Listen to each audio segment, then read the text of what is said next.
1/3 of 27 times 9 plus 19 plus 100 plus another 100. Divide that by 25.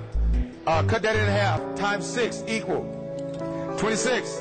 36 is correct. Put your buzzer down. Mr. Willie Walker, a.k.a. Mr. Math. And we've got some great products before us today that we're going to talk about in just a little while. But before we get started, Mr. Math, tell us a little bit about Project Motivational Math and Mental Math. Yes, I just want to mention that Project Motivational Math is a program designed to increase the intellect of children.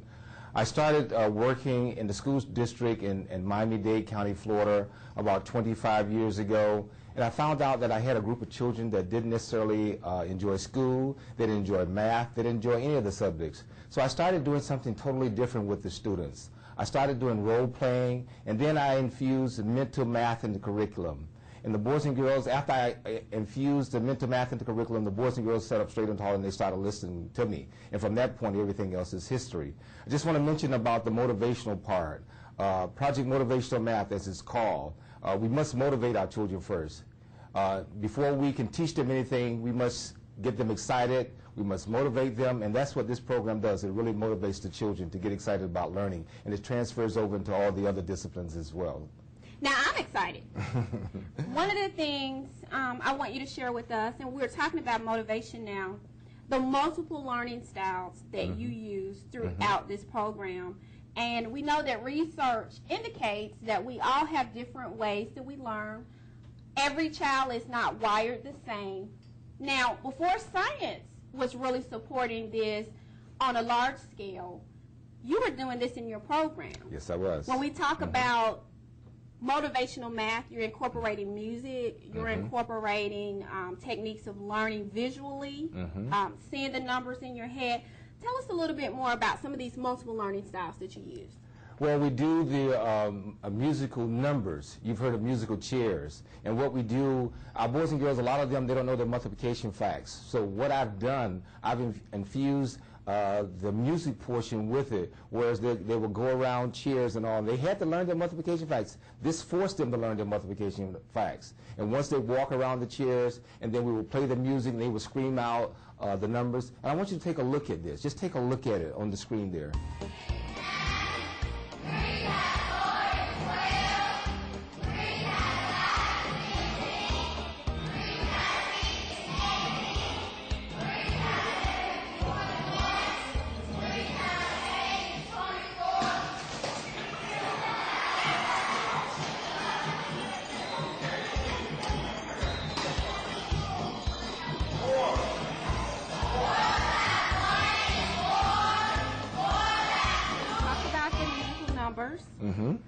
Let's talk a little bit about buzz. Oh, yes. Because research has shown that when you're able to get the motor skills of a child involved, when you're able to get movement into any learning process, that children actually learn at a faster rate. Absolutely. And they have better retention. Now, did you know this at the time that you created buzz? From the very beginning, I knew that. So as you were finding out all this about the motor skills and how this all works with the children, buzz comes to mind. So tell us a little bit about buzz. Yes. With buzz, we take the numbers 7, all the numbers that are divisible by 7s, and all the numbers that are divisible by 5. For example, we would start off, we would have maybe 10 children lined up, and then they all would start off with number 1. We would go down the line, and all the numbers that are divisible by 7s and the numbers that have 7s in it, they have to say buzz in place of the number. And also with the 5s, they have to clap.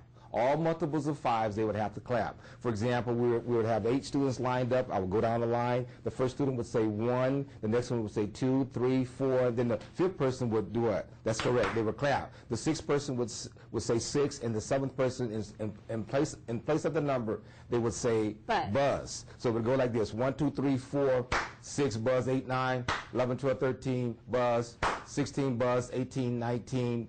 And so on and so forth. Now remember now, 17 is not a multiple of 7, but it has a 7 in it. So all the numbers with 7 in it, they have to say buzz in place of the number. And all the numbers with 5s, they would have to clap.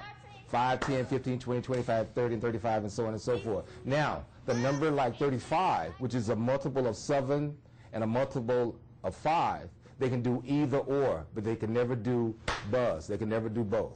Okay, and that's what Buzz is all about. Whoa. So we're talking about thinking on our feet. Yes. Amazingly, these children are able to do it, and as you look at some of the footage that's being shown along with this program, you see how they're able to grasp it. Yes. You know, whereas I'm still like 1, 2, 3, 4, 5, you know, trying to get it.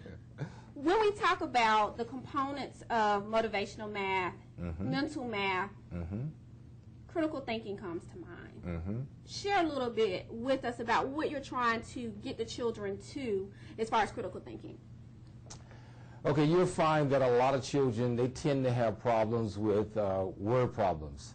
They have problems because they don't understand basically the concept. They don't understand the computation and the concepts of numbers. So what we have to do basically with the mental math, we teach them the concepts of numbers, we teach them the computation, and once we do that, then we get into the word problems, and that's where the critical thinking part comes in at. And then they do the critical thinking, and then they're able to do well with that.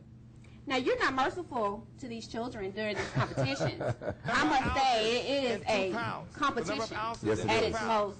When we talk about children thinking on their feet, developing critical thinking skills, when we're talking about being able to use multiple parts of the brain at one time, you know, I look at how fast everything is moving in these competitions.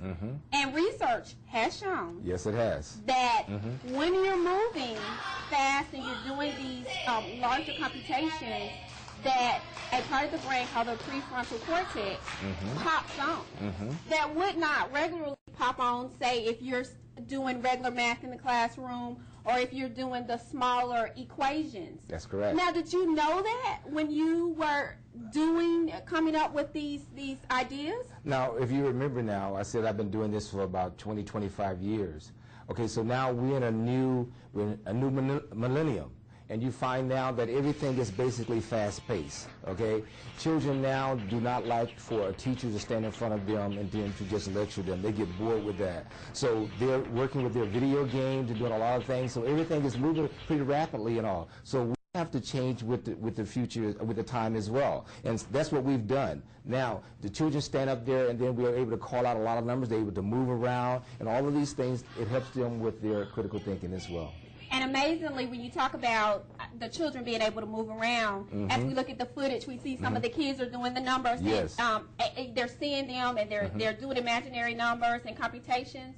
We see some children that are padded and maybe like doing things. We see children that are moving and can't stand still, and then we see kids that are standing still. They take their own style. They have their own style. They have their own style. And motivational math allows them to use whatever style to be able to solve the problem. That's correct. Which is real world problems. Let's talk a little bit about, and even in your books, how you use the metric system, how you use some of the other computational ways, say fractions and decimals and things like that in your process. Yes, we have the fraction game where they have to understand what a proper fraction is, they have to understand what an improper fraction is, and even if they don't, we show them how to understand that, and they can just stand there, we share a few things with them, and in the book you'll find that out, that they're able to do the fractions, they're able to do the decimals. And let me talk now about Walker's method of mental math.